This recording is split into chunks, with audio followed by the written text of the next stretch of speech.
베드로전서 4장 1절로 11절까지 말씀입니다. 제가 먼저 1절을 읽고요. 번갈아 가면서 읽고 마지막 절은 다 같이 읽도록 하겠습니다. 말씀을 읽는 중에도 각자를 향한 하나님의 음성이 들려질 줄로 믿습니다. 그리스도께서 이미 육체의 고난을 받으셨으니 너희도 같은 마음으로 갑옷을 삼으라. 이는 육체의 고난을 받은 자는 죄를 그쳤음이니.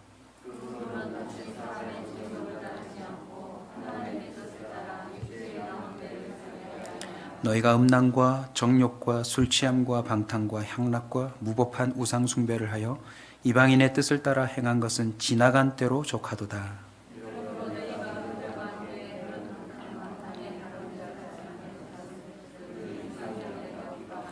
그들이 산자와 죽은 자를 심판하기로 예비하신 이에게 사실대로 고하리라.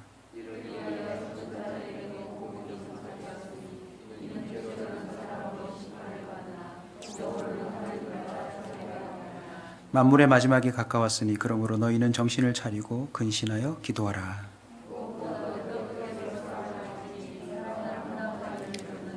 서로 대접하기를 원망 없이 하고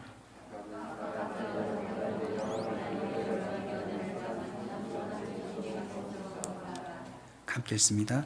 만일 누가 말하려면 하나님의 말씀을 하는 것 같이 하고 누가 봉사하려면 하나님이 공급하시는 힘으로 하는 것 같이 하라.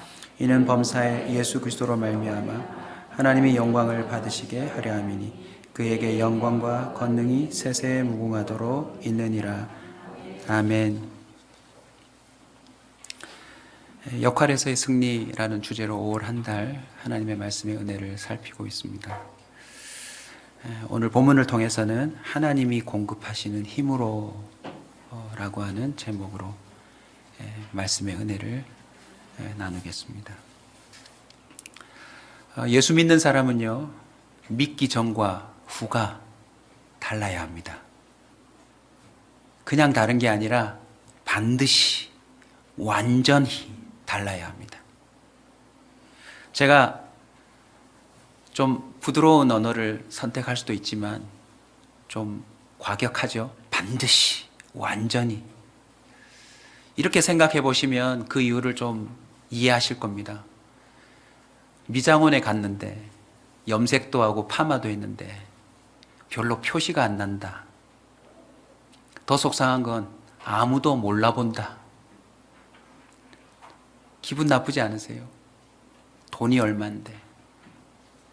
성형외과를 가서 전신 마취를 하고 목숨을 걸고 뼈를 깎는 아픔으로 뭔가를 했는데 태어난 이후에 아무도 몰라본다. 심각한 사태 아닙니까? 저와 여러분이 예수 그리스도를 믿는 순간부터 반드시 완전히 뭔가 달라져야 합니다. 왜냐하면 사람이 한 일이 아니라 하나님이 직접 행하신 일이기 때문에 그렇습니다. 성부 하나님이 이것을 계획하시고 성자 예수 그리스도가 인간의 몸을 입고 와서 이 땅 가운데 그 로마 군정 앞에 실제적으로 십자가에 못 박혀 죽으셨고 3일 만에 부활하시고 또 성령 하나님이 그 오순절에 약속하신 대로 한 사람 한 사람에게 임하였다라고 하는 사실은요, 결코 작은 일이 아닙니다. 여러분 예수님 믿으세요? 오늘 이 말씀을 정말 가슴속에 깊이 담아두셔야 될 겁니다. 하나님의 일은 허술하지 않습니다. 사람마다 속도의 차이는 있지만 그 변화는 반드시 일어납니다. 베드로가 증언하고 있어요. 오늘 본문 2절 보십시오. 그 후로는 다시 사람의 정욕을 따르지 않고 하나님의 뜻을 따라 육체에 남은 때를 살게 하려 함이라. 이전에는 자신의 정욕을 따라 살았는데 그 이후에는 하나님의 뜻을 따라 산대요. 3절입니다. 너희가 음란과 정욕과 술취함과 방탕과 향락과 무법한 우상 숭배를 하여 이방인의 뜻을 따라 행한 것은 지나간 때로 족하도다. 우린 다 과거가 있습니다. 그런데 예수 그리스도를 진정으로 믿고 난 다음에 그건요, 진짜 지나간 때로 끝나는 겁니다. 더 이상 지속되면 안 됩니다. 세상 사람들이 추구하는 우상 숭배의 특징이 뭐예요? 자기가 만든 겁니다. 그리고 그 종교는 자기가 빌고 자기가 수도하고 자기가 몸을 쳐 복종시키려고 하는 노력이에요. 그래서 변화가 사실 미진합니다. 그러나 예수 그리스도의 복음은 누가 일하신 거예요? 하나님이 직접 일하신 겁니다. 그래서 그 변화는 반드시 완전히 일어나는 것입니다. 예수 믿는 사람은요, 삶의 역할이 달라져요. 나이를 먹으면서 아빠가 되고 엄마가 되고 직장인이 되고 정말 갈수록 온갖 역할을 많이 맡아서 너무너무 버거운데 예수 믿으면 새로운 역할이 부여됩니다. 그것이 무엇입니까? 죄인이 의인이 되고 어둠의 종으로 살던 자가 하나님의 종이 되고 그냥 세상의 백성으로 살던 자가 하나님 나라의 백성이 되는 것입니다. 그걸 종합해서 오늘 베드로는 이렇게 10절에 얘기합니다. 하나님의 여러 가지 은혜를 맡은 선한 청지기 같이 서로 봉사하라.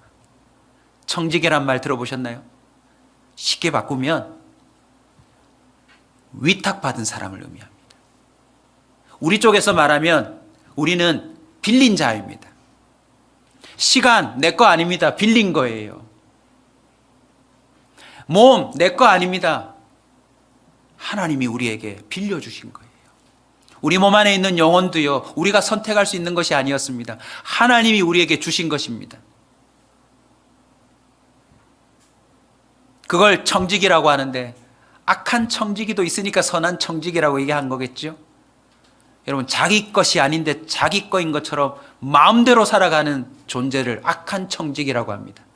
그런데요, 예수 믿고 나면 어떤 변화가 일어나요? 그 사람은 선한 청지기가 됩니다. 시간을 이제 내 것처럼 쓰지 않습니다. 몸을 내 몸이라고 함부로 사용하지 않습니다. 내 영혼, 드는 생각, 감정대로 마구잡이로 살지 않습니다. 선한 청지기는 어떤 삶을 살까요? 우리 모두 다 그 역할을 맡았는데 그 역할을 하기 위해서는 꼭 필요한 게 있습니다. 오늘 본문 11절에 베드로가 우리에게 그 비결을 알려주죠. 하나님이 공급하시는 힘으로 해야 된대요. 아멘. 내 힘으로는 불가능하다는 것입니다. 선한 청지기가 온전히 되기 위해서 우리가 공급받아야 될 것이 있는데 그게 두 가지 영역이에요. 첫 번째는 말입니다. 누가 만일 말하려면 하나님의 말씀을 하는 것 같이 하라라고 말합니다. 출애굽기 4장 12절에 보면요, 모세에게 하나님이 이렇게 말씀하세요. 이제 가라. 내가 네 입과 함께 있어서, 뭐와 함께 있는데요? 입과 함께 있겠대요. 너에게 할 말을 가르치리라. 놀라운 비밀입니다. 하나님은 하나님의 사람들에게 말을 공급하시는 분입니다.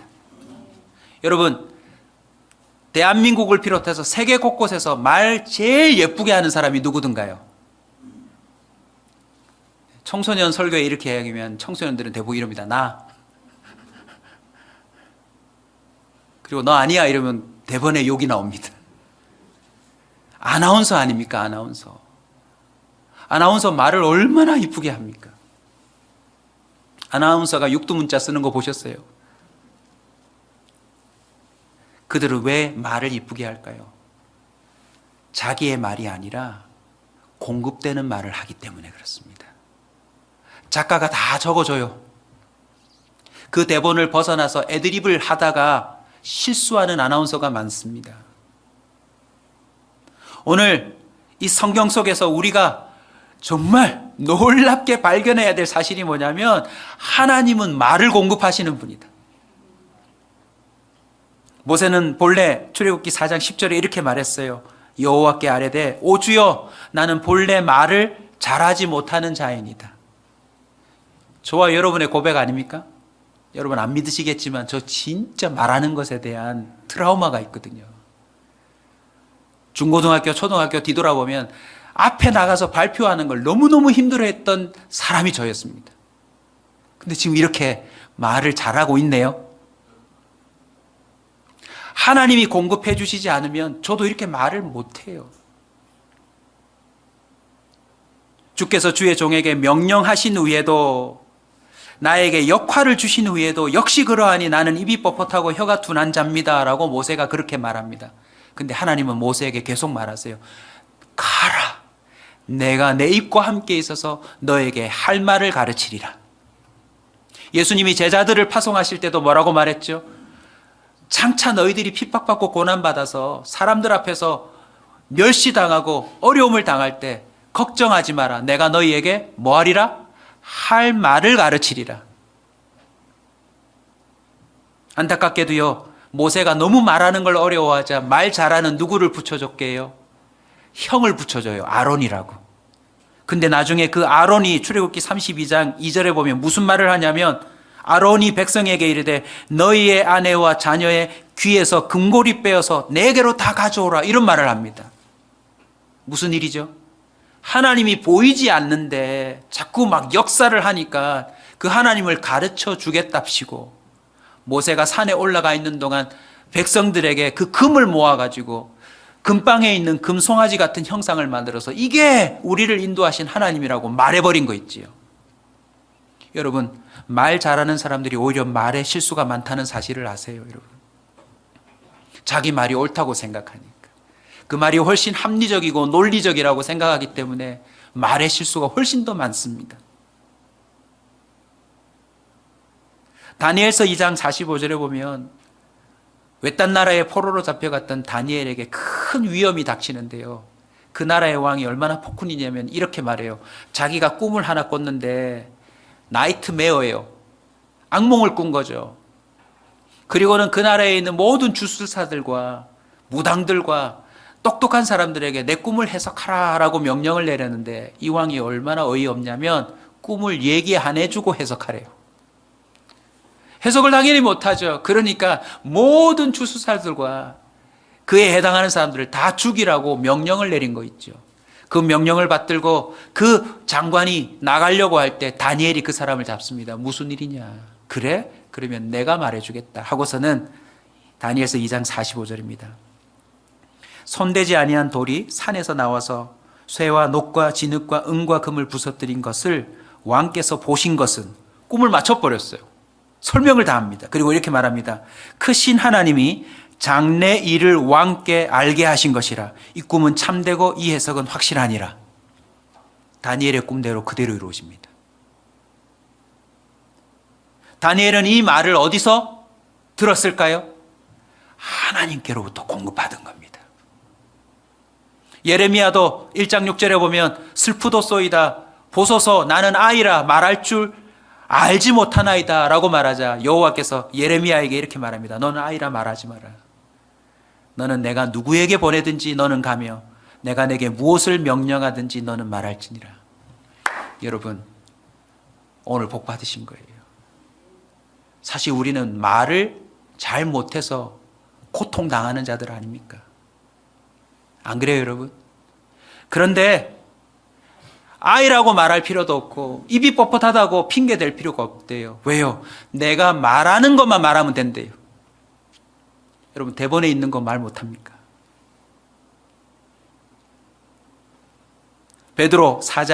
베드로가 사도행전 4장 13절에 보면 이런 기록이 있어요. 베드로와 요한이 담대하게 말함을 보고 그들을 본래 학문 없는 범인으로 알았다가 이상히 여기며 또 전에 예수와 함께 있던 줄도 알고. 본래 어부였잖아요. 근데 그가 담대히 말함을 보고 그 도시에 예수 그리스도를 못 박았던 똑똑한 사람들이 다 놀라버렸어요. 분명히 학벌이 그게 아닌 게 아는데 내가. 베드로의 비포를 안단 말이에요. 그의 언어의 수준을 아는데 그의 말이 완전히 달라졌다는 것을 놀랍게 여기고 있습니다. 그리고는 그 근거를 어디서 찾아요? 예수와 함께 있었다. 급기야 베드로가 어떤 능력을 행사합니까?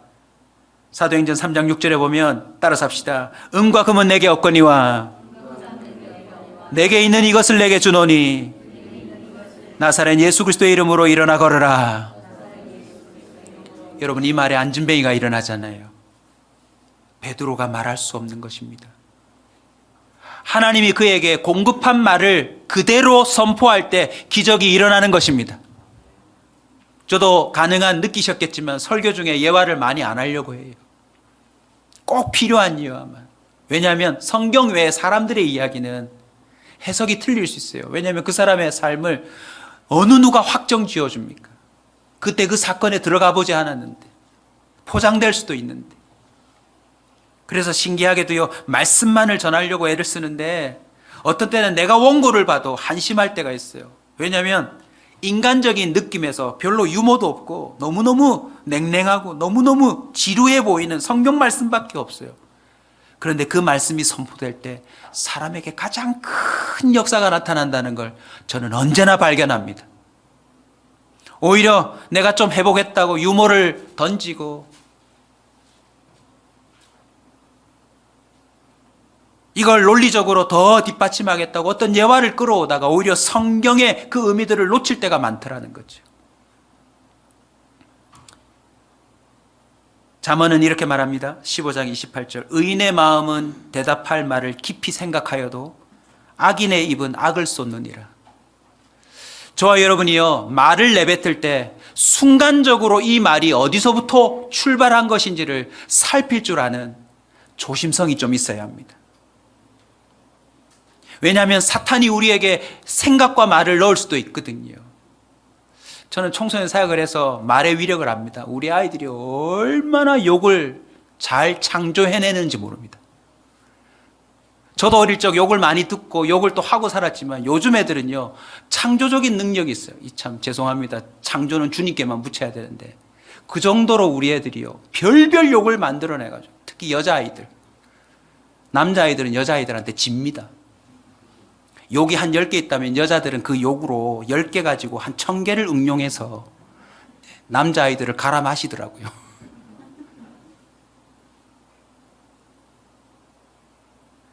악인의 입은 악을 쏟느니라.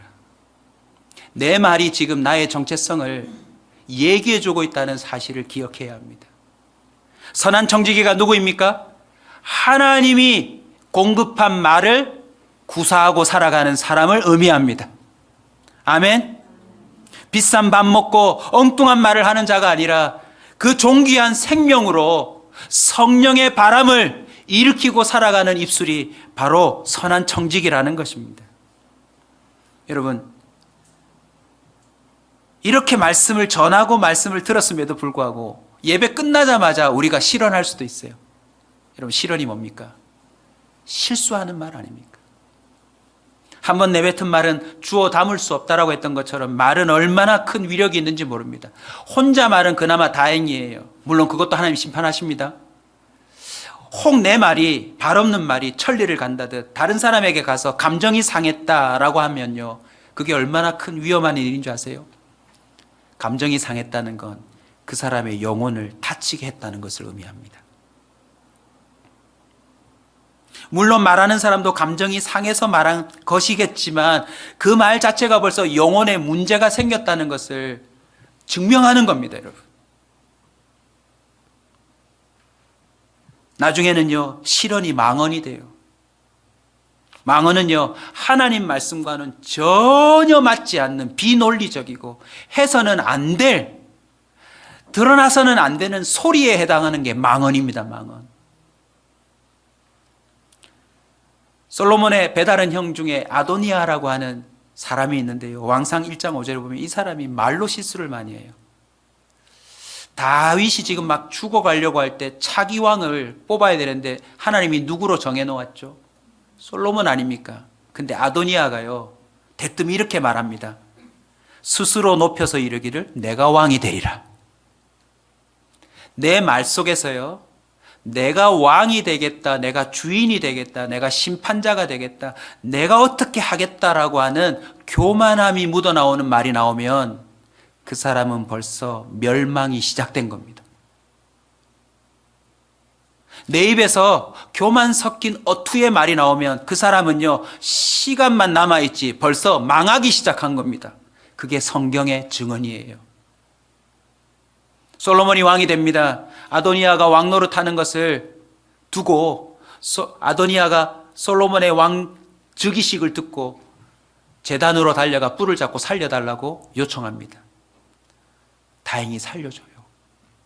그런데 다윗이 죽고 난 다음에 어떤 일이 벌어지냐면 아도니아가 솔로몬의 어머니에게 찾아가서 다윗의 첩에 해당하는 아비사, 다윗이 늙었을 때요, 온 나라에서 정말 좋은 사람을 찾아가지고 다윗을 섬기겠다고 첩으로 준 여자가 있는데 세상에 그 여자를 자기 아내로 달라고 요구합니다.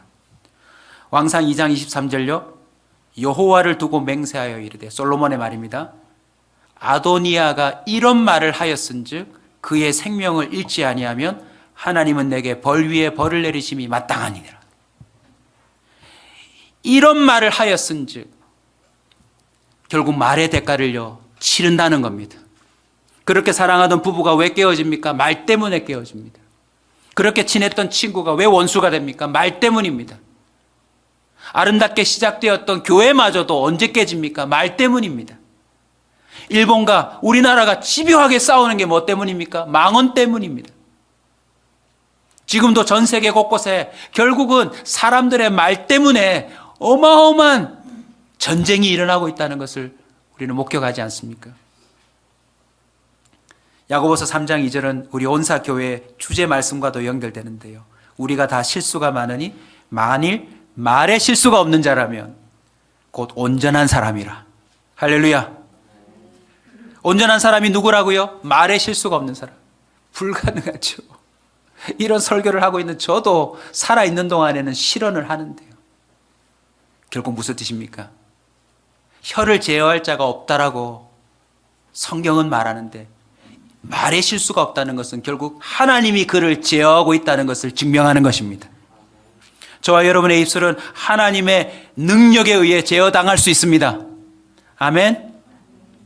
오늘부터요, 주님이 공급하시는 말로 말하리라 결단해 보세요. 성경에 예가 너무나도 많잖아요. 히브리서 기자는 이렇게 말합니다. 13장 15절에 그러므로 우리는 예수로 말미암아 항상 찬송의 제사를 하나님께 드리자. 이는 그 이름을 증언하는 입술의 열매니라.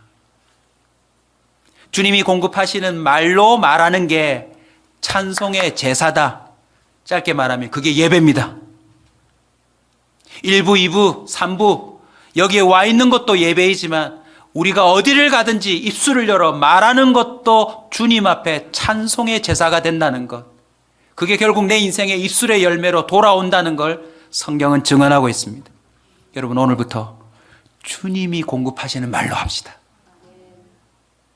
출처를 알지 못하는 내 속에서 그냥 불쑥불쑥 튀어나오는 말을 했다가는요, 여러분은 계속 불행할 거예요. 여러분뿐만 아니라 그 말을 듣는 사람들을 계속 불행하게 만들 겁니다. 결국 그 말이 씨가 돼서요, 여러분 삶 속에 거둬들이지 않아도 될 힘겨운 삶을 계속 거둬들이게 될 것입니다. 선한 청지기가 또 공급받아야 될 두 번째 영역은 봉사입니다. 만일 누가 봉사하려면 하나님이 공급하시는 힘으로 하라. 내 일은 내 힘으로 할 수 있습니다. 물론 그것마저도 못하는 사람이 많죠. 예를 들어 볼게요. 오늘 아침 식사하셨어요? 혹시 누가 떠먹여 주신 분 있나요? 자기 밥은 자기가 먹는다. 그게 바로 자기 일은 자기가 하는 겁니다. 그런데 어디까지는 못해요? 그걸 그대로 놔두고 떠나는 사람이 있어요. 저도 이 설교 하려고 오늘 제가 먹은 밥을 양복 입고 설거지하고 나왔습니다. 이 설교 때문에라도. 먹는 것까지는 하는데 그 다음 일 처리를 하는 사람들이 있어요. 그걸 죄라고 말하는 건 아닙니다. 그게 힘의 한계예요. 어린아이도 힘은 없는데 젖병은 들고 있더라고요. 살랐고. 대체로 내 일은 내 힘으로 할 수 있습니다. 그런데요, 하나님의 일은 자기 힘으로 할 수 없는 거예요. 그걸 아시는 하나님이 하나님의 거룩하고 위대한 일을 역할로 맡길 때는요, 하나님이 그 사람에게 힘을 공급해 주세요. 아멘. 80세 노인 모세 힘이 뭐가 있겠습니까? 살인자의, 수배자의, 앞니 빠진, 그때 치과도 없었으니까 아마 모세의 치아 상태가 엉망이었을 거예요. 고작 든 것은 양들을 치던 마른 지팡이 하나인데 하나님이 그에게 힘을 공급하셔서 애굽의 파라오 왕을 꺾지 않던가요. 할렐루야. 시편 기자가 증언합니다. 29편 11절, 여호와께서 자기 백성에게 힘을 주시며, 힘을 내서 아멘 좀 해보십시오. 왜 이렇게 힘이 없습니까? 여호와께서 자기 백성에게 평강의 복을 주시리로다. 여러분, 힘 있는 자에게 평강이 있다는 거 아세요? 힘이 있으니까요.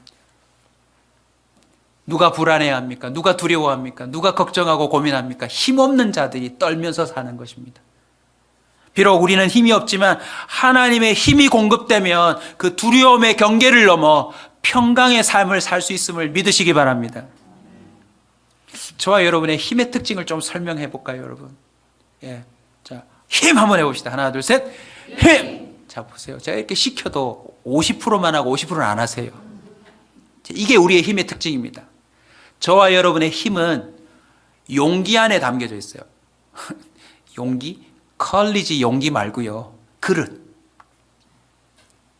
어떤 그릇이냐면 정서라는 그릇에 담겨 있어요. 그래서 정서가 허락하지 않으면 힘을 내지 않습니다. 마음이 내켜야 힘을 써요. 정서가 그 그릇을 열어주지 않으면 그 안에 담긴 힘을 절대로 발휘하지 않는 게 저와 여러분입니다. 어른들 사역한 지는, 본격적으로 한 지는 한 7년 됐는데요. 청소년 사역을 한 20년 이상 했으니까 청소년 사역에 대한 예들이 좀 많겠죠. 저는 우리 애들 보면서 깜짝 놀랐어요. 기도하러 나와라. 막 중간고사, 기말고사 할 때 성적 오르게 기도해달라고 막 부탁하면 제가 친한 애들은 등짝을 치면서 그럽니다. 네가 공부해 하나님 역사하시지. 공부해라. 기도해라. 도전해보자 해도 말을 안 듣던 친구들이요, 힘을 발휘하는 때가 있습니다. 언제인 줄 아세요? 백스코에 연예인이 왔는데요, 3일간 노숙을 하더라고요. 깜짝 놀랐어요. 전도하자 해도 애들이 전도를 안 해요. 부끄럽다고. 아시아드 경기장에 아시아에서 유명한 연예인들이 한꺼번에 오는 행사가 있었는데 저희 부장 입사님이 방송국에 꽤 높은 지위에 있으셔서 그날 방송권을 맡으셔가지고 저한테 티켓을 주시더라고요. 목사님, 이 특별 티켓으로 아이들을 좀 전도하십시오. 그래서 제가 온 부산의 이 학생들에게 내걸었습니다. 우리 교회 이 기간 동안 등록하는 친구에게는 이 티켓을 준다. 여러분, 한 주에 200명 왔습니다. 한 주에 200명. 애들이 힘을 내더라고요. 힘을 내요. 가끔 부모님들이 속 썩는 자녀들을 사법경찰처럼 저보고 좀 잡아오라고, 자기는 말을 안 듣는다고 해서 제가 PC방 온갖 애들의 아지트를 가본 적이 있거든요. 3일간 컵라면을 먹고 버텼는데, 이야, 그 힘이 어디서 나오는지. 그 힘을 공부에 발휘했으면 아마 사법고시 패스했을 거예요, 아마. 여러분은 언제 힘을 내세요? 자기 정서가 움직일 때 거기에다가 힘을 쏟지 않던가요? 두부 한 모 사올 수는 없는데 친구가 나오라 그러면 밤 9시, 10시도 달려나가는 게 힘 아니던가요? 더 안타까운 것은 우리의 정서가 자신의 이익에 민감하다는 겁니다. 봉사, 타인을 위한 희생 아닙니까? 그래서 반드시 하나님이 주시는 힘으로 해야 합니다. 내 힘으로 봉사할 때는요, 여러분 경험해 보셨겠지만 빨리 방전됩니다. 마치 오래 쓴 휴대폰처럼. 조금 일하고서는요, 막 죽겠다 그래요. 남을 위해서 힘을 쓸 때는. 자기를 위해서는 막 며칠도 견딜 수 있으면서. 성경은 하나님의 힘을 공급받은 사람들을 나열하고 있습니다.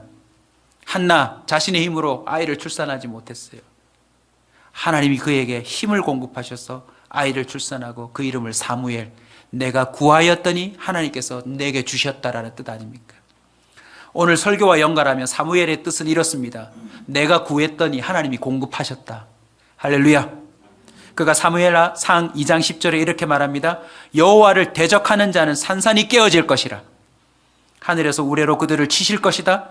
여호와께서 땅끝까지 심판을 내리시고 자기 왕에게 힘을 주시며 자기에게 기름 부음 받은 자의 뿔을 높이시리로다. 여러분, 동물이 뿔을 스스로 자라게 할 수 없습니다. 그런데 동물에게 있어서 뿔은요, 자기를 지킬 수 있는 방어 수단이자 동시에 공격 수단입니다. 그래서 뿔이 작은 짐승이 뿔이 큰 짐승에게 집니다. 굴복합니다.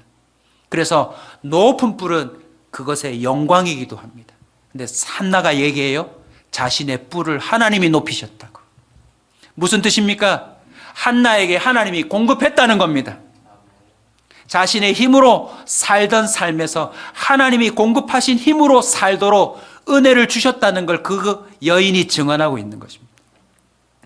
부살렙과 오홀리압이라고 하는 사람이 있습니다. 출애굽기 36장 1절에 보면 부살렙과 오홀리압과 및 마음이 지혜로운 사람 곧 여호와께서 지혜와 총명을 보사 성소에서 쓸 모든 일을 할 줄 알게 하신 자들은 모두 여호와께서 명령하신 대로 할 것이니라. 여러분, 교회 일은 누가 하는 것입니까? 돈 있는 자가 하는 게 아닙니다. 열심히 있는 자가 하는 게 아닙니다. 하나님이 지혜와 총명을 공급해 주시고 그 일을 할 수 있도록 도와주신 자가 할 수 있는 것입니다. 아멘. 그래서 저를 위해 기도 많이 해주세요. 우리 사역자들을 위해서 기도 많이 해주시고요. 우리 교회 이제 코로나가 끝나고 나면 개척 이후 처음으로 임직식을 할 건데 우리 교회 일꾼들이 하나님이 공급하시는 힘으로 봉사하는 자들이 되어야 합니다. 한국교회 역사를 뒤돌아보십시오. 정말 하나님이 강하게 역사하셨지만 인간들도 강하게 반발하고 교회를 어렵게 만들었는데 대부분이 누군 줄 아세요? 하나님의 힘이 아닌 자기 힘으로 일하려고 했던 직분자들, 목사님들, 장로님들, 권사님들, 집사님들이 자기 말을 내고 자기 힘으로 뭘 해보려고 소송 걸고 뭐 어쩌고 어쩌고 하다가 세상에 얼마나 부끄러움을 당했습니까?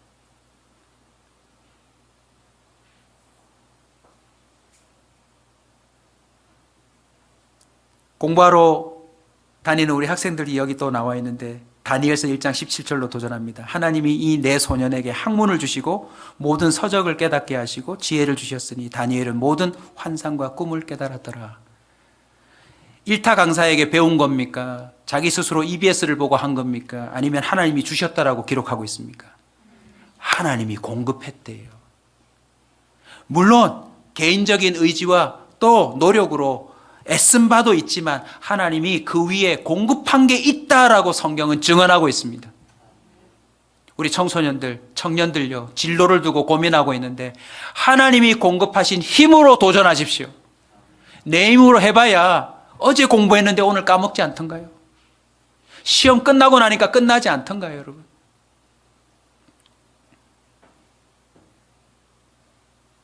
시편 기자가 이렇게 고백하고 있어요. 18편 1절 한번 따라서 합시다. 나의 힘이신 여호와여, 내가 주를 사랑하나이다.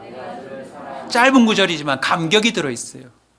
하나님이 내 힘이 되셔서 자기가 할 수 없는 일들을 해냈다는 것에 대한 감격이 있는 것입니다. 저는 어제도 주례를 한번 했는데요. 청소년 때 제 제자를 또 만나서 주례하는데 한 가지였어요. 제가 살아보니까 주님이 공급하시는 힘이 아니면 결혼 생활 된다 안 된다. 보세요. 기력이 없어서 아멘도 못해요. 네. 부부 생활 너무 힘들어요. 사랑한다고 결혼했는데 제일 괴롭히는 사람이 누구예요? 그대.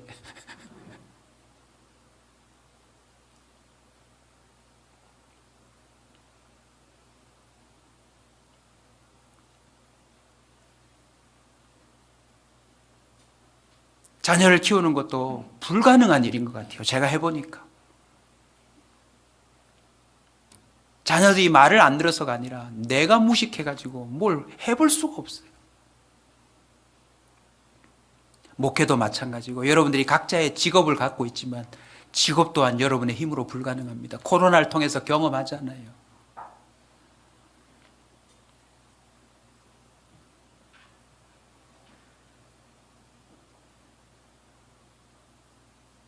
말과 봉사의 영역에서 우리는 모든 것을 공급받아야 합니다. 아멘. 공급받지 않으면 곧 멈춰서야 될 차처럼 주유소에 들어가지 않고 억지로 밀고 그냥 끌고 가는 그런 곧 멈출 자동차처럼요, 저와 여러분의 그 인생을 살아가는 힘들은 곧 고갈될 거예요. 고갈만 되면 다행이지요. 남아있는 힘을 엉뚱하게 쓸 수도 있다는 예를 한번 먼저 들어드리겠습니다. 다윗 한번 볼까요? 동일 인물입니다. 사무엘상 17장 45절에는 여러분이 잘 아시는 대로 그 어린아이에게 무슨 힘이 발휘돼요? 골리앗에게 너는 칼과 창과 단창으로 나오지만 나는 만군의 여호와의 이름으로 나간다라고 하면서 어디에서 힘이 나왔는지 그 물맷돌 하나로 골리앗을 단번에 넘어뜨리는 역사를 일으킵니다. 이스라엘 군대 전체가 감당하지 못했던 적군을 그 어린아이가 물리치는 은혜를 경험해요. 할렐루야. 이게 바로 주님이 공급하시는 힘이 있을 때 나타나는 현상입니다. 그런데 그가 사무엘 하 11장으로 가서 어떤 일을 벌입니까? 4절에 보면요, 이런 표현이 있어요. 다윗이 전령을 보내요. 아니, 예전에는 지가 맨 앞에 서서 나갔는데 이제 전령을 보내네요. 자기는 안 가요. 근데 싸우자고 전령을 보낸 게 아니라 그 다음 내용입니다. 그 여자를 자기에게로 데려오게 하고. 동일 인물인데요, 그 입에서 나오는 말이 골리앗을 물리칠 수도 있지만 엉뚱한 남의 여자를 빼앗고 그 남편을 죽일 수도 있는 말의 소유자가 되더라는 것입니다. 그 물맷돌 하나 연약해 보이지만 거기에 온 힘을 써서 적장을 무너뜨릴 수 있는 힘도 되지만 어이없게 열심히 목숨 걸고 싸우는 자신의 신하의 뒤통수를 쳐서 암살시킬 수 있는 힘도 다윗 속에 있더라는 거죠. 저와 여러분 속에요, 하나님이 공급하시는 힘도 있지만 우리 내면에 언제 어떻게 우리의 인생을 망쳐놓을지 모르는 악의 힘도 있다는 사실을 기억해야 합니다. 악한 영은요, 우리가 기도하지 않아도 악한 힘을 공급할 수 있습니다. 삼손 보십시오. 저는 어릴 적 삼손의 이야기를 볼 때 얼마나 신나는지 모릅니다. 마치 요즘 히어로 영화를 보듯 나도 삼손처럼 됐으면 좋겠다. 막 이것도 다 들고 막 던지고 막 모든 것을 힘있게 했으면 좋겠다. 신났어요. 근데 사사기 뒷부분을 읽고 실망했어요. 한 여인에게 자신의 힘의 근원을 얘기해 줍니다. 사사기 16장 17절인데요. 삼손이 진심을 드러내어 그에게 이르되 내 머리에는 삭도를 대지 아니하였나니 이는 내가 모태에서부터 하나님의 나실인이 되었습니다. 하나님의 나실인, 좀 어려운 용어이지만 쉽게 바꿉니다. 나는 하나님께 드려진 자다. 나는 오직 하나님의 공급되는 힘으로 살 것이라고 나는 아이께 선언하고 살았던 자다. 그게 삼손의 힘의 비결이었습니다. 근데 이 얘기를 누구한테 해줘버렸어요? 들릴라. 이름도 희한해요. 들릴라. Can you hear me? 들릴라 이름 뜻이요, 원어가 한국식으로 바꾸면 섹시입니다. 섹시. 여러분, 섹시하다는 말 될 수 있으면 쓰지 마세요. 그게 바로 들릴라예요. 우리의 힘의 근원을 간파해서 그걸 빼앗아가는 존재. 몸의 힘이며 정신의 힘이며 우리가 갖고 있는 물질을 빼앗아가려고, 우리를 미혹시키려고 동원하는 그 모든 전략이 알고 보면 들릴라예요. 결국 눈이 뽑힙니다. 삼손이요, 눈이 뽑혀요. 다행스럽게도 삼손이 정신을 차리고 나중에 뭐가 자라요? 머리카락이 자라죠. 여러분, 머리카락에 힘이 있는 게 아니에요, 여러분. 교회학교 사역자들 우리 또 잘 하시지만 또 머리카락을, 그러면 다 저도 장발 이렇게 절대 안 자름. 머리가 잘났다는 게 무슨 의미입니까? 하나님이 그에게 다시 힘을 공급하기 시작했다라는 것입니다. 말씀을 맺습니다. 여러분, 요즘 힘이 있으세요? 여러분의 남은 삶을 잘 살아갈 힘이 있으세요?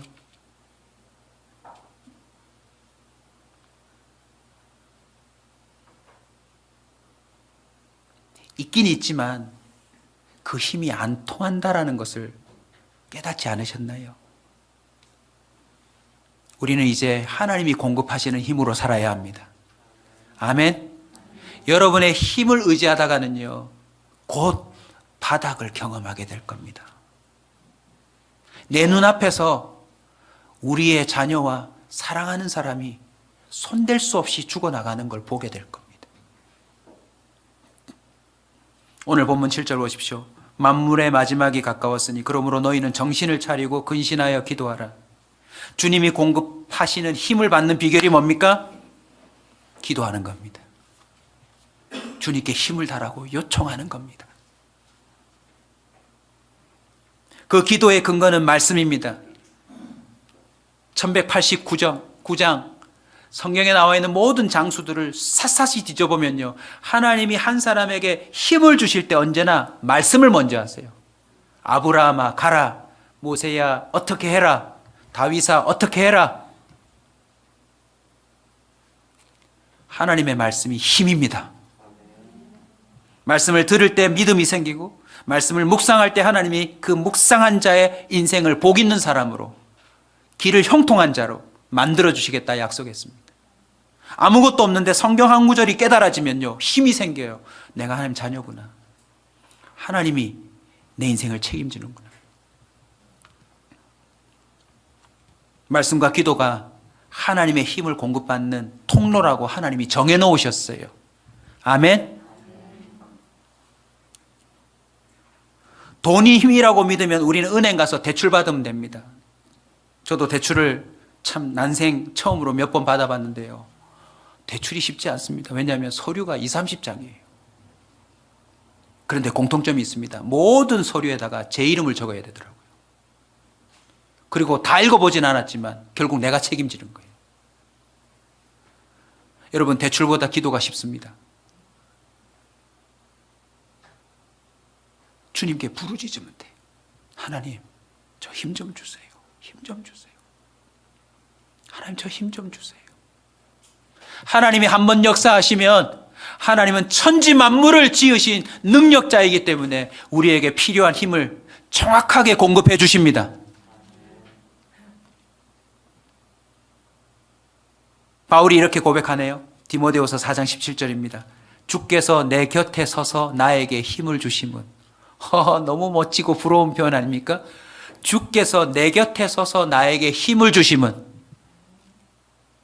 나로 말미암아 선포된 말씀이 온전히 전파되어 모든 이방인이 듣게 하려 하심이니 내가 사자의 입에서 건짐을 받았느니라. 말씀대로 아빠 노릇하십시오. 말씀대로 엄마 노릇하십시오. 아내 노릇하십시오. 말씀대로 자녀의 삶을 사십시오. 말씀대로 직장인으로 사십시오. 말씀대로 이 땅 가운데 한 사람의 삶을 살면 하나님이 그 사람에게 힘을 주실 줄로 믿습니다. 이사야 40장 우리 마지막으로 찾아서 읽어볼까요? 같이 한번 찾고 읽고 기도합시다. 이사야 40장입니다. 28절부터 같이 읽읍시다.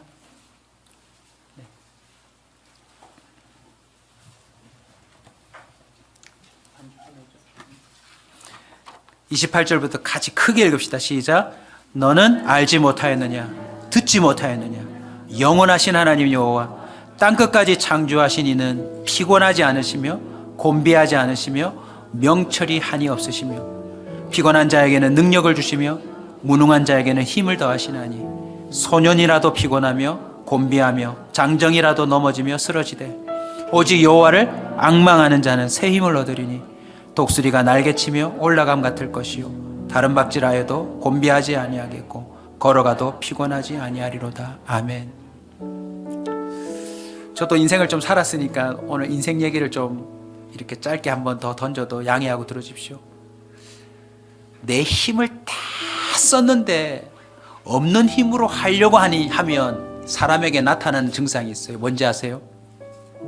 욕 나옵니다.